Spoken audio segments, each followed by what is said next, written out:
இந்த வீடியோல 3 தக் லைஃப் இன்சிடென்ட்ஸ் பத்தி தான் பார்க்க போறோம். தக் லைஃப் வீடியோலாம் உங்களுக்கு பிடிக்கும்னா இந்த வீடியோ ஒரு லைக் பண்ணி டிஸ்டி ஸ்டோரியை சப்ஸ்கிரைப் பண்ணி வச்சுக்கோங்க. சரி வாங்க வீடியோக்குள்ள போகலாம். பொதுவா லைப்ரரினா என்னன்னு உங்க எல்லாருக்குமே தெரியும். எல்லா லைப்ரரியிலுமே மோஸ்ட்லி மெம்பர்ஷிப் ஆப்ஷன் வச்சிருப்பாங்க. நம்ம ஒரு குறிப்பிட்ட தொகையை கொடுத்து அந்த மெம்பர்ஷிப்பை வாங்கி வச்சுக்கிட்டோம்னா லைப்ரரி சைடுல இருந்து நம்மளுக்கு கொஞ்சம் சலுகைகள் தருவாங்க. அங்க இருக்க சிஸ்டம்லாம் நீங்க யூஸ் பண்ணிக்கலாம். அது மட்டும் இல்லாம அங்க இருக்க புக்கை நீங்க வீட்டுக்கு எடுத்துட்டு போய் படிக்கலாம். இந்த மாதிரி சில ஆப்ஷன்ஸ் எல்லாம் மெம்பர்ஷிப் வச்சிருக்கவங்களுக்கு கொடுப்பாங்க. இதே மாதிரி லண்டன்ல இருக்க யூசிஎல் லைப்ரரின்ற இடத்துலயும் பண்ணிருக்காங்க. அந்த லைப்ரரியில மெம்பர்ஷிப் வச்சிருக்க ஒருத்தங்க சரி நானும் வீட்டுக்கு எடுத்துட்டு போய் படிக்கணும் புக்க சொல்லிட்டு ஒரு லாட்டின் லாங்குவேஜ் புக்க அங்க லைப்ரரியன் கிட்ட கேட்டு நான் வீட்டுக்கு எடுத்துட்டு போறேன்னு சொல்லி எடுத்துட்டு வந்துட்டாங்க. அவங்க புக்கெல்லாம் படிச்சு முடிச்சிட்ட பிறகு புக்க ரிட்டர்ன் பண்றாங்க. ரிட்டர்ன் பண்றவங்க நேர்ல வந்து ரிட்டர்ன் பண்ணல, போஸ்ட்ல இந்த லைப்ரரி அட்ரஸ் போட்டு ரிட்டர்ன் பண்றாங்க. அப்படி ரிட்டர்ன் பண்ணும்போது அந்த புக்கு கூட இவங்க லைப்ரரியனுக்கு எழுதின ஒரு லெட்டரையும் சேர்த்து வைக்கிறாங்க. ஒரு வழியா போஸ்ட் லைப்ரரிக்கு வந்துருச்சு. அந்த லைப்ரரியன் அந்த புக்கை பார்த்தோன்னே ஷாக் ஆயிடுறாரு. அந்த புக்கை திறந்து அந்த லெட்டரை படிச்சோடனே அவர் மறந்தே போயிடுறாரு. ஏன்னா அந்த புக்கை 1974 எடுத்துட்டு போய் 48 வருஷம் கழிச்சு ரிட்டர்ன் பண்ணிருக்காங்க.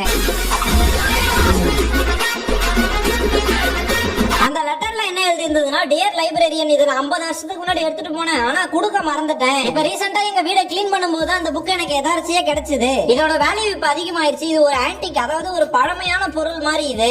அதனாலதான் இது ரிட்டர்ன் பண்றேன். இது அங்க இருந்தா தான் இதோட வேல்யூ இன்னும் அதிகமாகும்ன்ற மாதிரி அந்த லெட்டர்ல எழுதி இருக்கு. அந்த லைப்ரரியன் அதை படிச்சு பார்த்துட்டு இந்த காலத்துல இப்படி ஒரு ஆளா, அந்த புக்கை நினைச்சா அவர் அப்படியே திருடிட்டு போயிடலாம், ஆனா திரும்ப ரிட்டர்ன் பண்ணிருக்காரு, என்ன நல்ல மனசு இருக்கு அப்படின்னு நினைப்பாருன்னு பார்த்தா அந்த புக்கை லேட்டா கொடுத்ததுக்காக $1648 ஃபைன் போட்டிருக்காரு. இந்திய மதிப்புல 1,25,000 ரூபாய்.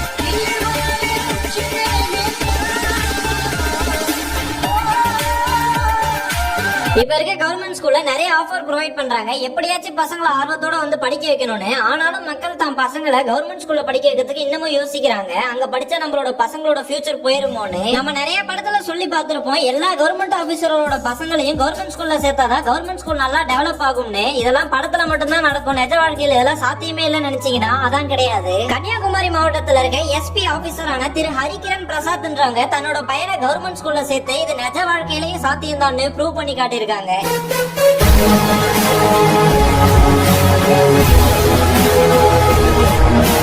ஸ்வீடிஷ்ல இருக்க மலைப்பகுதியில ஒரு கிராமம் இருக்கு. அந்த கிராமத்துக்கு ஒரு வினோதமான பேர் இருக்குது. அந்த பேர் எப்பேற்பட்ட பேர்னா, அந்த பேரை மத்தவங்க கிட்ட சொல்றதுக்கு ரொம்பவே தயங்குறாங்க. சொன்னா எதனா தப்பா நினைப்பாங்கன்னு சொல்லிட்டு ஊர் பேரை வெளியே சொல்ல மாட்டாங்க. இதுக்கும் மேல Facebookல தன்னோட ஊர்லாம் மென்ஷன் பண்ணுவாங்கல்ல, இந்த ஊர்ல இருந்து நான் இருக்கேன், அந்த மாதிரி உங்களோட ஊரை போட்டா Facebookே இவங்க பேரை சென்சார் பண்ணிடுது. ஏன்னா நீ ஏதோ தப்பான வார்த்தை யூஸ் பண்றேன்னு. அந்த வில்லேஜ்ல இருக்க மக்கள் ரொம்பவே கடுப்பாயி நேஷனல் சர்வே ஆஃப் ஸ்வீடன் கிட்ட ஒரு அப்ளிகேஷன் கொடுக்குறாங்க. எங்களுக்கு இந்த ஊர் பேர் வேணாம், எங்க ஊர் பேரை மாத்துங்க, டேல்ஸ்டோன் எங்க ஊர் பேரை மாத்துங்கன்னு ஒரு அப்ளிகேஷன் கொடுக்குறாங்க.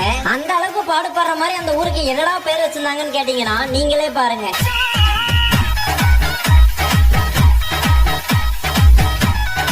இந்த 3 தக் லைஃப்ல உங்களுக்கு எது பிடிச்சிருந்ததுன்னு கமெண்ட்ஸ்ல சொல்லுங்க.